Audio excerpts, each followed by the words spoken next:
beektu maatii ishiitillee hin beektu waa tokko hin beektu sammuun xinnoo tuqamee jira waan ta'eef kanaaf maatii ishii barbaannee argachuun immoo dirqama keenya hundi keessanuu gahee mataa keessanii bahaa namni micayyoo tana beektan akkasuma immoo maatiin micayyoo tana akka carraa viidiyoo kana argitan piliis nu dubbisaa ta'u obboleettii teenya tana akka karaa biyyaa galtu taasisnaa jechuudha kanaaf hundi keessanuu viidiyoo kana kooppi liink sheer duyiit godhaa maatiin ishii akka ittiin nuuf argamuuf piliis qibamoota. Ashama harka fuunee akkam jirtu nagaa siniifaa baay'atu hordoftoota chaanaalii kootii hundumaa keessan nagaa keessanii ani nagaa kootii obboleettiin teessanii baga nagaa taatanii eegamtanii jiraattanii yeroo kana geessan isiniin jedhaa rabbiin ammallee nagaa siniifaa baay'isu lafa isin jirtanitti nagaan tikfamaayi.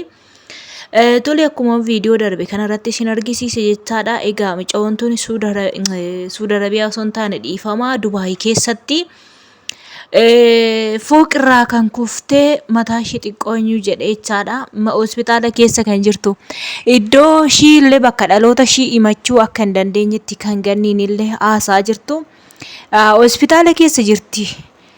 Egaa hospitaala keessa jirti bakka dhaloota ishii hin beektu akkasumallee lakkoofsa ishii illee lakkoofsa maatii ishii illee hin beektu jechaadha. Xiqqoo ishii mataa ishiitu eenyu jedhe jechaadha. Rabbiin balaa akkanaa sinaa baasu obboloota kiyyaa.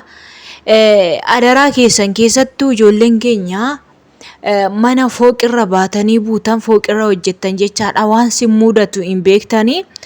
Lakkoofsa bilbila keessanii goddanyaa keessaniif kennaa lammaffaa immoo lakkoofsa maatii keessanillee qabadhaa daftara waraqaadhuma waanuma ta'e irratti jechaadha.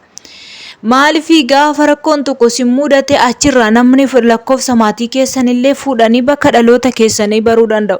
Micaa'oo kana amma boota ishiin itti dhalatte Itoophiyaawii ta'uu malee maal bakka ishii itti dhalatte bakka ishiin dhalatte maatii ishii namni beeku takkallee hin jiru ture.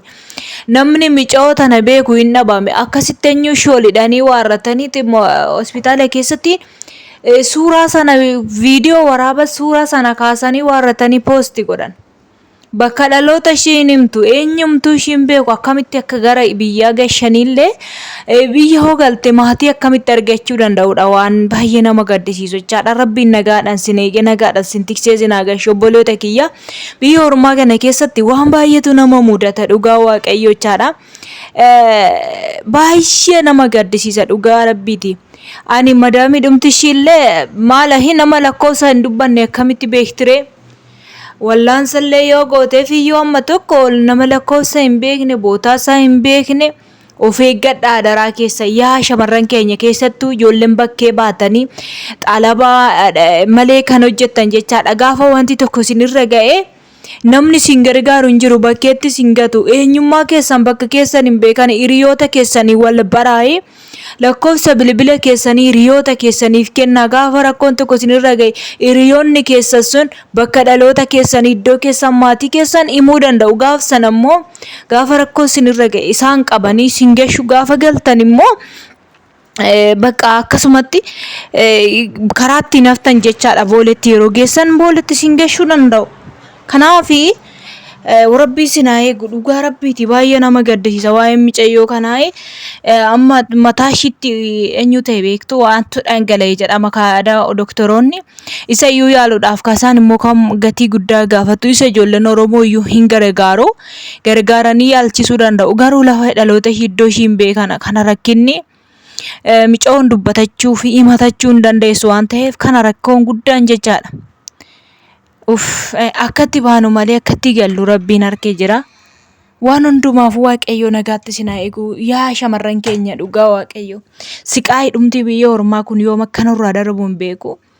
Bakka asii darbe yoo jenne asiin dhufa asiin ta'e hafe yoo jenne asiin dhufa ijoollee keenya gubbaarratti siqaa'iin taa'aa deemu kun baay'uma nama gaddisiisa jechaadha. Micaa'oo as Beeruutiin keessatti dhiyoo kana ishiinis akkanuma otoo hojjettuuti kan kufte gaafa ishiin kuftu garuu ishiin madaamii gaarii waan qabduuf hospitaala geessitee waarratte micaayyoon dubbachuullee lafa hin dandeenye waan keessa jirtullee kan hin beekne jechaadha. Micaa'oo kana madaamii ishee yeroo geessitee mana yaalaa isaan booda akka opereeshinii taatu sammuu ishiitti waa dhangala'ee jedhanii opereeshinii akka taatu gaafatti maan ishiin farramtee waarrattee opereeshinii goosistee jechaadha. Mataa ishee irraa adan kana mataan keessa irraa adamaa jedhanii gaafa itti dubbatan keessatti Ishii jette mucayyoon hin beektu Arabiffa garuu turteetti akkaataa itti naasaaniyyuu hin beektu jechaadha. Maaliif sammuu ishii xiqqoo deeme jechaadha. Ijoo har'aa keenya beenna malee baruu keenya waan ta'u waan nuufus hin beennu rabbiin sina eegu dhugaa. Du'aayii godhadhaa isiniin jedha. Akkuma amantii keessanitti kadhata godhadhaa. Mijoo sana garuu lubbuu ishii ba'ee hospitaala keessa opereeshinii taatee akka nagaa baatee jirti. Homtuu ati tokko otoo irra hin gahin. Tana amma gara biyyaa galchuudhaaf uummanni Oromoo qarshii walitti guuree hin gashina yoo jedhe. Akkaataa ittiin gashan yeroo gashanii biyyee ga'anii eenyutu simachuu danda'a? Iddoo dhaloota ishii silaa hin beektu hin dubbatattu hin himattu jechaan warabbii dhumti dhugaa waaqayyoo ijoollee keenya keessaa tikseedhuma gaarii haa ta'uu fi fira hin qabnu ijoollee teenya fira hin qabnu waa takka fira takkaallee hin qabnu.